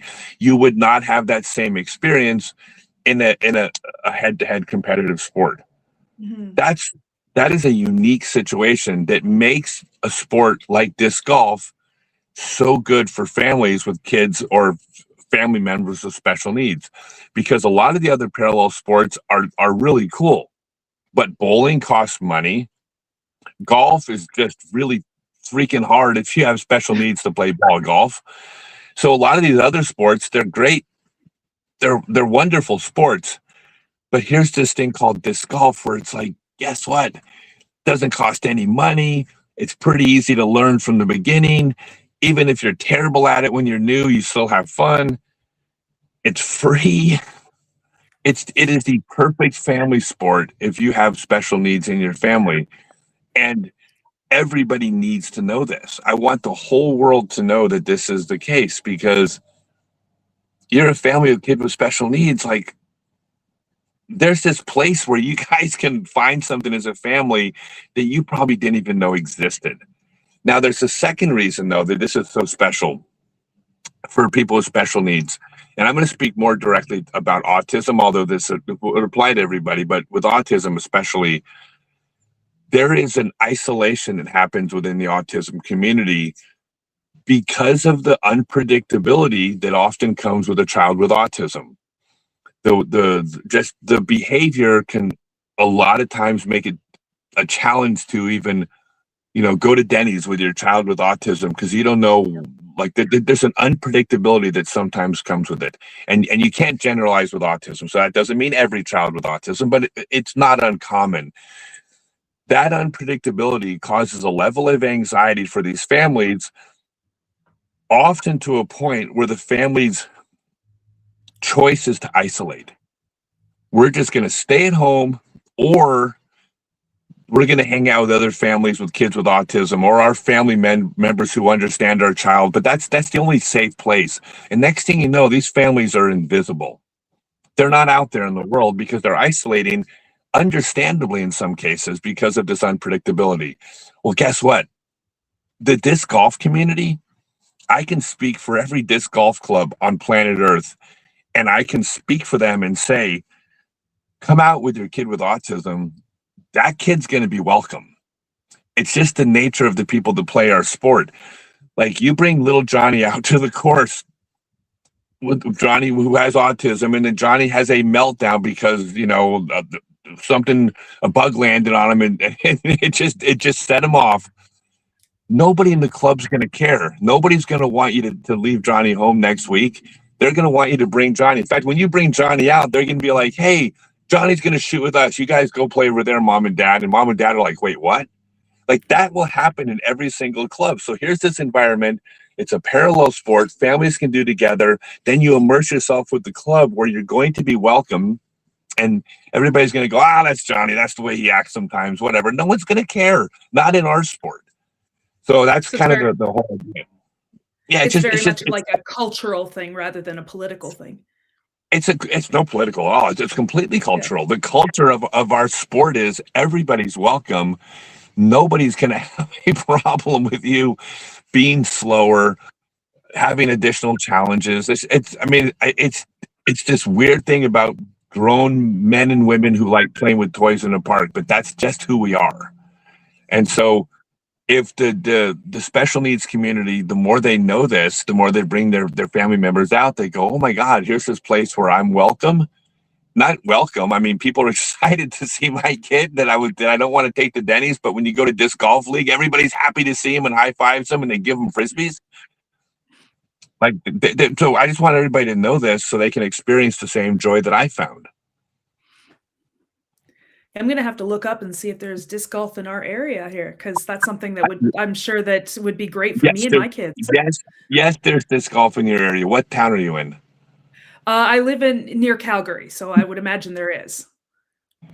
In Calgary is the third most played disc golf course in the world. Perfect. It's in Calgary. And it is Johnny Roberts in Colorado. There's Morley Field in San Diego, and then the course in Calgary. And for several years, it was number one. So yeah, there's a tremendous disc golf scene in Calgary. Actually, it's actually a booming disc golf scene up there. Perfect. I'm gonna have to and check your that kids out. are welcome. They will love the kids coming out, because that's the lifeblood of our sport. It's new players. Mm-hmm. I'm just sitting here enthralled by the things you're saying, because I never thought of it that way, but you're so right. I mean, I never put that together with it. And so it is a perfect sport for that. It's the perfect sport. It's the perfect sport, in my opinion. I've never had the only time I've had a bad experience was in Tampa when I lost a disc, but it still hasn't found it. Yeah, it still chafes me. But yeah, I mean, I can say that. Even if you have a bad day and you finish like 50 over or whatever, you're still outside, you're having fun, and you meet people, and yeah. So and let me catch up in the chat real quick. They were going back and forth about ball golf and disc golf, and they were talking about sand traps and water. I don't like water. And somebody said good points. I have a child on this is Mark, by the way. I have a child on the spectrum, and he's never been able to play a team sport. We picked up disc golf this summer. He's excelled so well, and he's personally opened up because of it. Good. So, and so I have 2 boys on the spectrum, and I'm on the spectrum, and I know when I was I don't remember them having disc golf when I was a kid, but I know that I went into the martial arts, which is it's similar. You're not really competing against other people in a way you are, but it's also you're competing against yourself, and it's something you can do on your own when you're not sparring. But just that ability to feel like you belonged and that you were able to do something, it's a very big confidence booster. And I can imagine that, young people who are on the spectrum and or kids and families, if they can't do anything else because of this unpredictability, I'm using autism because that's my experience as well. Sure. That it would increase this confidence, and then they're doing something together, which is making memories, and it's just good overall. Yeah, it is. And, especially with autism, this, not every kid's going to find it fun. And that's just like anything else. But you try it. And maybe this is the thing especially with autism, when someone with autism finds their thing, it often becomes their thing. Not unusual. And so it just becomes something else you can do. So I've actually gone to 290 cities, and I've taught a free disc golf class for kids and adults with special needs, where you come out, and at most of the events, you would get a disc and a shirt just for showing up, totally free. This is something that I just do because it's fun. I've done far less lately. My business has me just swamped, but as soon as I start making a little bit more money, and I'll do much more. At the moment I have to grind. But I've gone to 290 cities, so it's not none. Nice. And every person with autism is unique. You know the expression, if you know someone with autism, or no, if you know one person with autism, you know one person with autism. But the stories, my God, the stories I have about, because of the unique, I don't know, I find it so much fun because it's just listening to people whose brains just work differently, is it's just so interesting because everyone's different, but it's like you get to peer into someone different. I don't know. It's never boring. Mm-hmm. I've never once gone to a class and been like, "Oh, those kids with autism were boring today." That is the word I've never used. No, I've said loud, busy. I've heard loud. I've heard busy. I've heard my son. I describe him as that dog from the movie Up, where he's talking to you and then squirrel. And so, to have something that he can do, because team sports just don't work, but to have something that he can do with his family, which is just awesome. Parallel sport is that's what it is. It's a parallel sport. And then he'll make friends at the league, and people will embrace him, and your kids are welcome at every disc golf league. Yeah. I can speak for the Calgary Disc Golf Club and tell you that they will love to meet your kids, and they will love it when you bring the kids out to play. 100% guaranteed. Definitely going to make a go of it. Good. You should. It's a lot of fun. You're so passionate about this. Was there a reason that you were drawn to this aside for just the love of the sport? So my initial reasons for it was I was trying to impress a girl. The same. Sorry. We all start out. I mean, it's a good place to start. This is why men do everything. Men don't like sports cars. Men drive sports cars because women like men in sports cars. Okay, so we're all motivated by the same thing. It's just biology. But I was dating a woman whose son had autism. And I was trying to just do nice things and probably trying to impress her, and that's all. I mean, it doesn't. I'm just honest because I think it's important for people to realize that you can start doing cool things and good things. It doesn't mean you're up on some pedestal where you're like, "Oh, I'm this altruist," and no. What I was trying to impress a girl, but when I started running these events, and I started finding a lot of meaning, and a lot of I got a lot of satisfaction from the emails and the messages from all the people that were thanking me for coming out during these events. Sorry. And so when me and her, split up, I just, I'd be in town and people would message me, well, when's the special needs class going to be? I can't wait to come out. It's called Blue Power, by the way. You can find it on Facebook. I don't keep up with it as much, the Blue Power page, simply because I've been busy doing other things.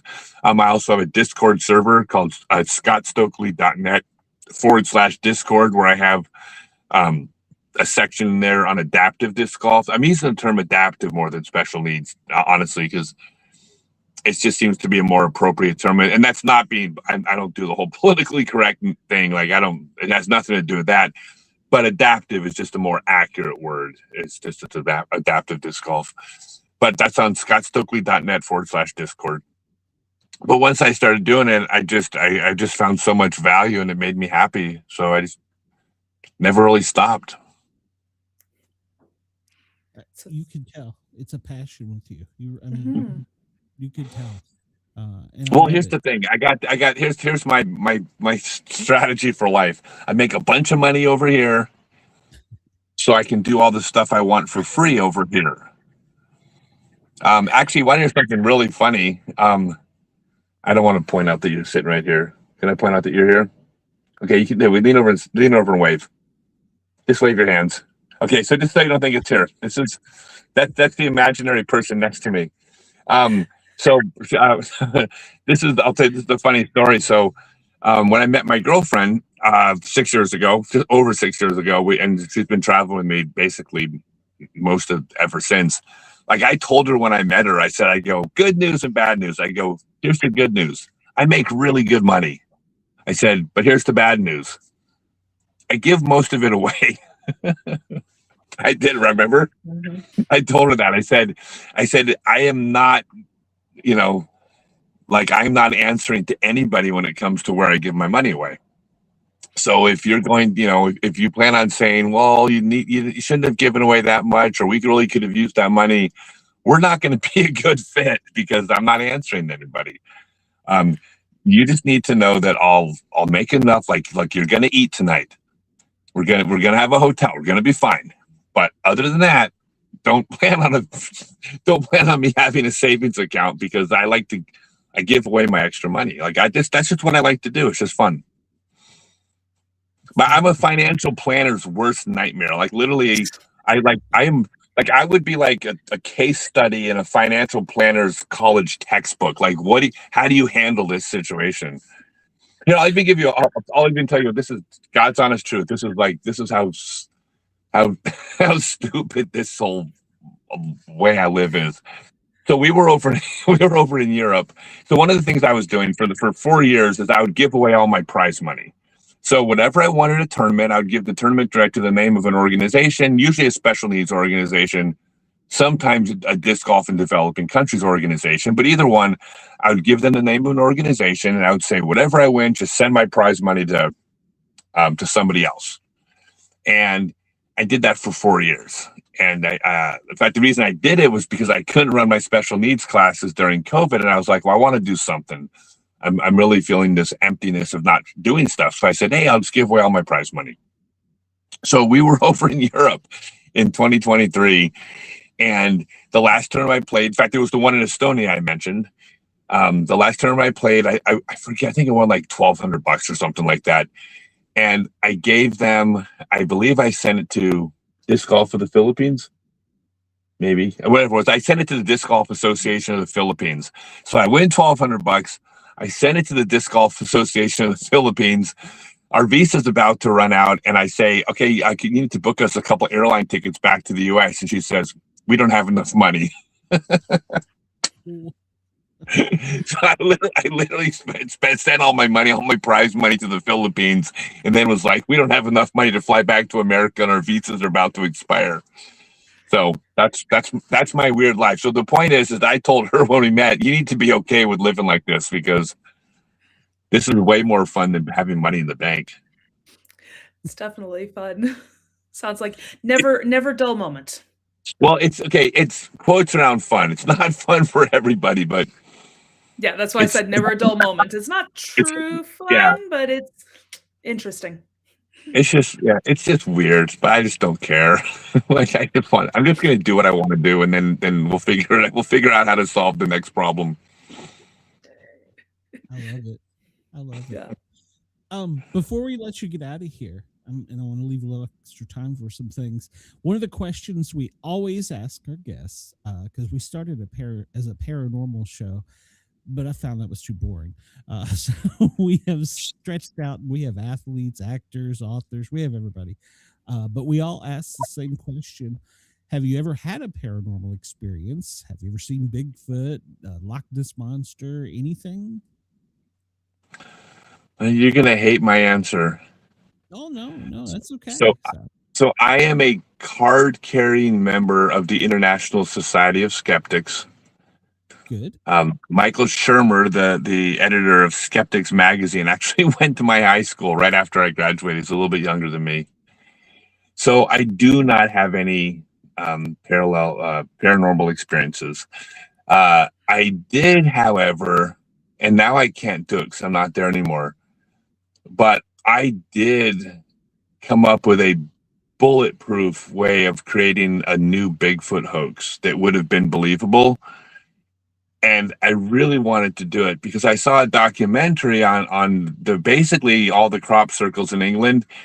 Like it was two guys that did them all. I mean, eventually they had copycats, right? But the first like 40 of them were these two guys, and it's an incredible story of how they did this and how they pulled it off. And I was like, I want to be them.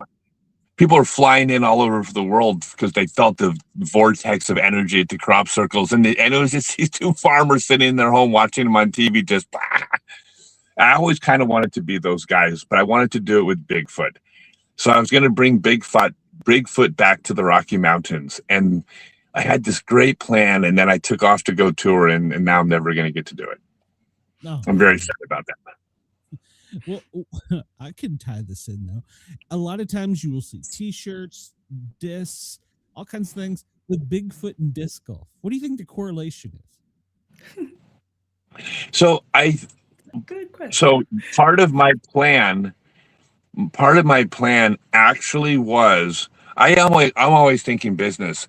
It was a really good plan. I was going to go visit some small towns in Colorado, talk to the local mayor, who actually probably owns the local coffee shop because it's a little small town.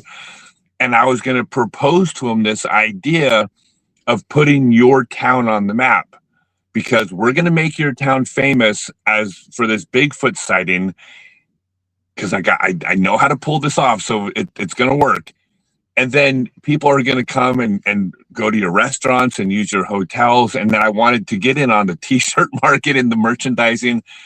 I'm not kidding. I had this all thought out. I really wanted to. And by the way, the other part I got the idea was there's a YouTube channel called the Rocky Mountain Bigfoot Association.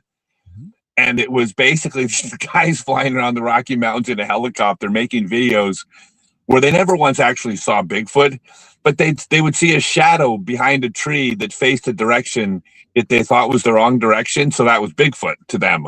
And that was their big video. You go look up, I'm sure it's still up there, the Rocky Mountain Bigfoot. And I was like, we got to get these guys in on it. Like I had a master plan.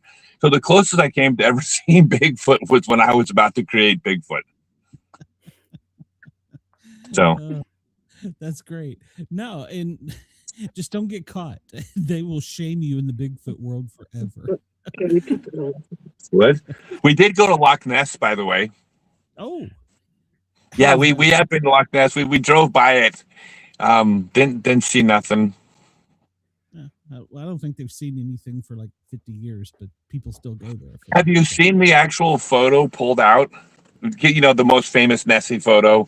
Have you ever seen the photo when they actually pulled it out? And you can actually, I'll send you a link. Okay. So when they cropped they cropped the photo, that most famous photo that everyone's seen, it's cropped really small, right? And it looks pretty cool, right? When you see it actually zoomed out, it actually changes the whole perspective on it. And that video, that picture surfaced not that long ago. I mean, I would say in the last like 10 years. But there's a lot of weird stuff. I mean, I'm not opposed to the idea that there's weird stuff out there. I'm just I'm in the camp that says extraordinary claims require extraordinary proof. So I'm not saying big crazy things don't happen, but it has to be more than a blurry photo, for me to view that as evidence. But as a scientist, I am very much open-minded to always being wrong about anything with evidence. Here, I'll give you one story that's not a paranormal story, but it kind of falls into that category that I find very interesting. I know a woman who was I consider her credible. She's not someone that just makes up stuff. She isn't someone that looks for attention. And she told the story to me about when she had gotten out of the car at her house, and there were 2 or 3 people in the car that went in, and they went into the house, and she had something to do in the car. And she said when she got out of the car, she saw something really big hovering above, and it freaked her out because it was big. It wasn't a blimp. She's not an idiot. She's an intelligent person. She saw something above, did not say it's a spaceship from another solar system. She said it was something hovering and it wasn't making noise. I believe that she saw that. I don't think she made that up because just based on her personality. So she ran into the house. She got everybody. They came out. It was gone. Now she's an idiot. Everybody thought she was joking. Well, I Googled it, and in the town she was in, it was seen by a number of people, including the sheriff of the town. So the town sheriff also reported this thing, which all you have, there's nothing to be gained as the town sheriff to make something up or even if you saw it, you might keep your mouth shut. Now, there's also a military base not too far away, right? So there's probably a plausible explanation for it. But I do think that you can see things that kind of maybe she saw something that isn't publicly available that exists. It doesn't mean it's people from another planet. It just means there was something that was mysterious that was never accounted for. No one ever came forward and said the military didn't come out and say, "Oh, sorry about that. We were testing this." No one's ever claimed to take responsibility for it. So weird shit happens. Oh, but the explanation for it isn't automatically paranormal. But it doesn't mean something really big and weird didn't happen. I believe that something weird happened. I mean, it was in the newspapers. A bunch of people saw this thing. So somebody saw something that they couldn't explain. Our government had a snafu this morning at 6:30 Texas time. They shut down the El Paso airspace immediately and told them they were going to shoot anything down out of the sky. And then the White House didn't know about it. Homeland didn't know about it. Department of Transportation didn't know about it. The only people who knew about it was the Department of War, and they called and said, "We're going to blow anything up if it's below this altitude." And it turned out it was a balloon. And to be fair, they shot it out of the sky with a laser. So cool. There's something that was in the news about. There were cartel drones being sent up, or at least maybe that's the same story, and that's what they reported. Because El Paso is next to Juarez. It's probably the same story that I saw too. So I thought they said cartel. Look, there's, we just were in Roswell 2 months ago. I love Roswell. I love the fact that that town has made an entire living off what we pretty confidently know was a balloon. But the fact that they've able to, I'm more interested in the fact that they've turned this into an industry. They have flying saucer restaurants, and we stayed at the UFO hotel. Remember, right? It was called it's called the UFO hotel, and we stayed at the hotel because it was the least expensive hotel that didn't have 1 star. There's a town like that in Alberta called Vulcan, and it's very Star Trek themed. Is it? See that's great. There's a town called, what's the town in Missouri called? Uranus, Missouri, right? Which is that they've made all the fun of that. So speaking of weird towns, you want the coolest, weirdest town ever? Have you ever heard of a town called the one in Texas? Marfa, Texas. Marfa? So in the world of paranormal, whatever, they have something called the Marfa Lights. Okay, so this is a town. It's in West Texas. It's next to Big Bend National Park. It is the most strange, bizarre town either one of us have ever been to. Okay, that's not exactly true. Like Las Vegas and Branson, Missouri are both stranger, but it's strange in its own little way because it's the tiniest. It's just this little itty bitty town that has all this paranormal activity that people go out to go see. They want to see the Marfa Lights. There's a Prada store in the middle of the desert. It's an entire store. But you've seen the Prada store, right? Yeah, that's Marfa, Texas. Yeah, it's just a fake Prada store built in the middle of the desert for no reason other than the fact that it's Marfa, Texas. We went and stayed in a bomb shelter. There's a gas station it's a bookstore, and everything about the town's unique. But you want to hear the weirdest thing about the town? It's one of the most fascinating evenings. I can share the story, right? About the museum. Leave something. I mean, just let people go and find out for themselves. Well, I'm kind of conferring. Should I tell them how it ends? Don't spoil it.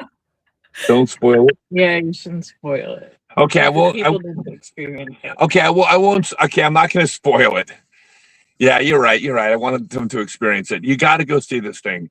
So you know how that you might have a museum that's has two different things because there's not enough of one thing for the museum, so they have multiple things in the museum or multiple categories of things because they're just kind of sharing space because it's a small town. So we're in town and it's the Model Shipbuilding and Holocaust Museum. Okay. Yeah, so it's a museum for the Holocaust and for model ships, like the little ones you'd build, little plastic model ships and Holocaust. And so we look on Google and it says they're open till 10 p.m., which doesn't make any sense because it's a little tiny town. Everything closes at 6, but this is open till 10 p.m. We're going to go check it out. So you drive out to the country and you get to this house. And it's just a house out in the country, except there's a little neon sign at the front door that says open at this person's house. So you park, you walk through, there's a giant 12-foot tall rooster in the front yard. I don't know why. And you knock on the door and a person, this older man opens the door. It's 9 o'clock at night. And we're like, we're here to see the museum. He says, I would love to show you my museum. Come on in. And then he walks around to the side door. Well, first he has to get dressed. He's wearing boxers and a t-shirt. And so he walks us around and he takes us into the museum and he gives us the tour of the museum. And here's what we find. So before and during World War II, a lot of the Jews were trying to escape Europe at this time, especially after World War II started, obviously. But even before then, there was writing on the wall. People were trying to get out, and they left by boat. And a lot of these boats, some of them were sunk by German U-2s, whatever. Some of them made it to an entire other country, and the country says, we don't want them here, and sent them back. And the people that were on the boat that sent back, a lot of them eventually died during the Holocaust. Well, but all of these boats have stories, and some of them also made it all the way to America, other places where all the people on the boat lived and established lives for themselves. But all of these boats have stories. Entire books have been written about these boats. And this guy became fascinated with this whole story and started building model ship models of these boats that they were using to get the Jews out of Europe during World War II. And they were absolute works of art.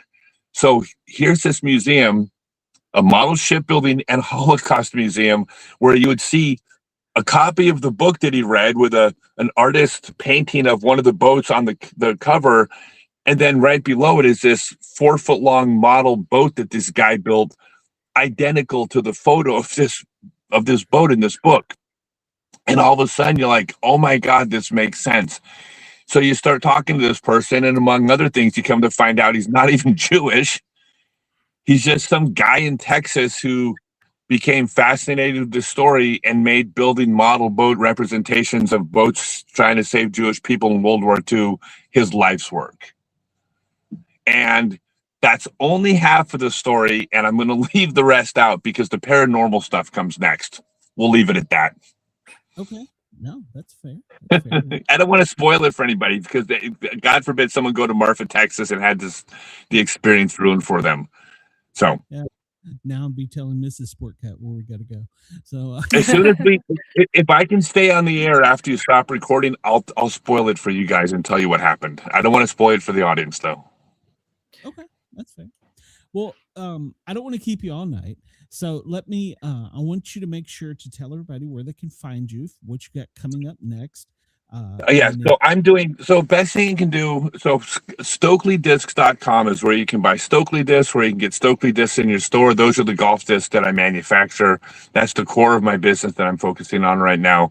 You can go to scottstokely.net to figure out where I'm teaching. You can find my autobiography, the discs I manufacture, the classes I teach, everything, my special needs, everything is from scottstokely.net.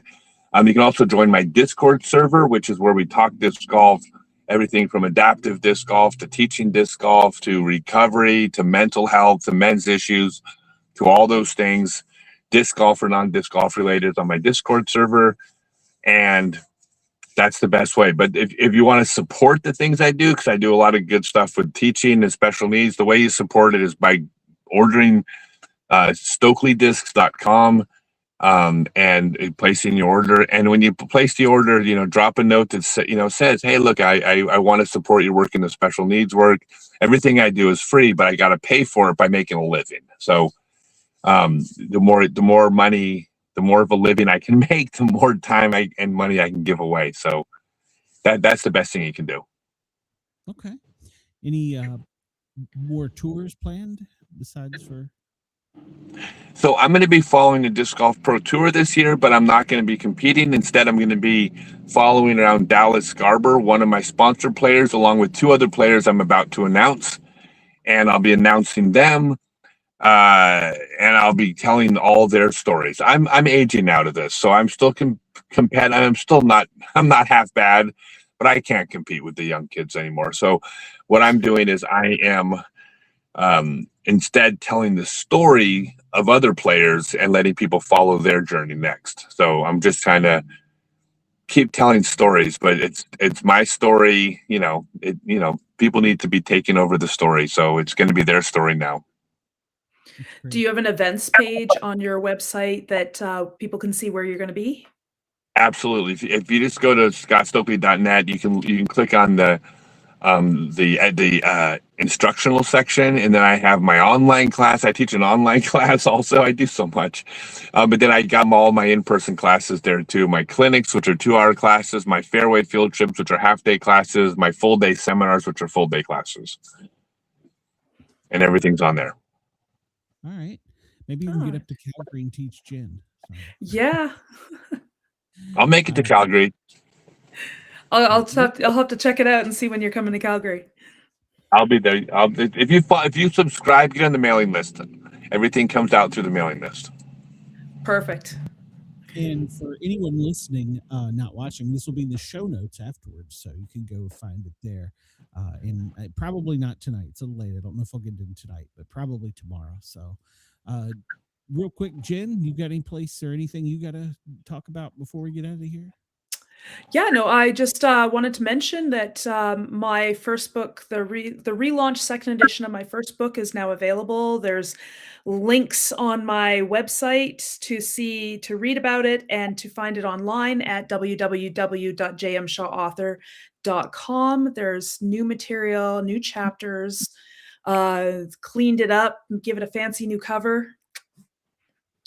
All right. All right. Well, I will be spinning discs and hits tomorrow on the thinlinerockstation.com from noon till 2, www.thethinlinerockstation.com. And like Scott, that's a volunteer thing. It helps first responders and soldiers and people with PTSD. So go buy some swag from them and help them keep playing the music. Next week, Jen and I, and maybe Harley, I don't know, will have two great guests. We have Wayne Jones. He is an author and now a pastor.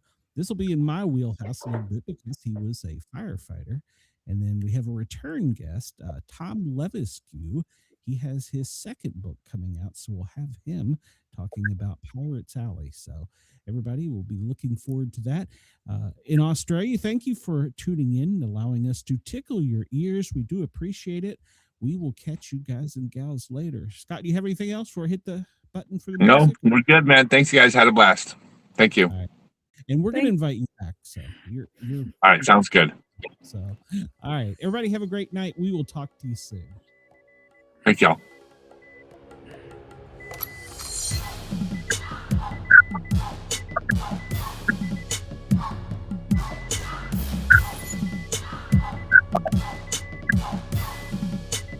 We have a 138 at